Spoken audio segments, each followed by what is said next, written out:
خطبہ نمبر 125۔ آپ علیہ السلام کا ارشاد گرامی، تحکیم یعنی ثالثی کے بارے میں حکمین کی داستان سننے کے بعد بسم اللہ الرحمن الرحیم۔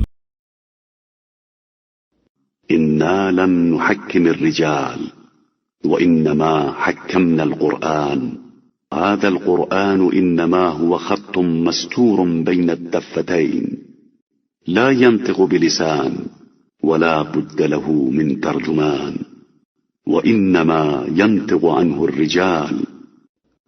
یاد رکھو، ہم نے افراد کو حکم نہیں بنایا تھا بلکہ قرآن کو حکم قرار دیا تھا، اور قرآن وہی کتاب ہے جو دو دفتیوں کے درمیان موجود ہے، لیکن مشکل یہ ہے کہ یہ خود نہیں بولتا اور اسے ترجمان کی ضرورت ہوتی ہے، اور ترجمان افراد ہی ہوتے ہیں۔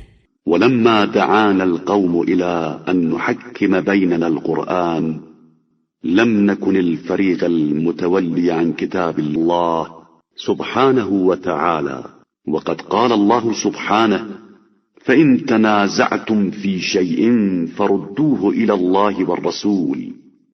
اس قوم نے ہمیں دعوت دی کہ ہم قرآن سے فیصلہ کروائیں، تو ہم تو قرآن سے روگردانی کرنے والے نہیں تھے، جبکہ پروردگار نے فرما دیا ہے کہ اپنے اختلافات کو خدا و رسول صلی اللہ علیہ وآلہ وسلم کی طرف موڑ دو۔ فردوه إلى الله أن نحكم بكتابه ورده إلى الرسول أن نأخذ بسنته، فإذا حكم بالصدق في كتاب الله فنحن أحق الناس به۔ اور خدا کی طرف موڑنے کا مطلب اس کی کتاب سے فیصلہ کروانا ہی ہے، اور رسول صلی اللہ علیہ وآلہ وسلم کی طرف موڑنے کا مقصد بھی سنت کا اتباع کرنا ہے، اور یہ طے ہے کہ اگر کتاب خدا سے سچائی کے ساتھ فیصلہ کیا جائے تو اس کے سب سے زیادہ حقدار ہم ہی ہیں۔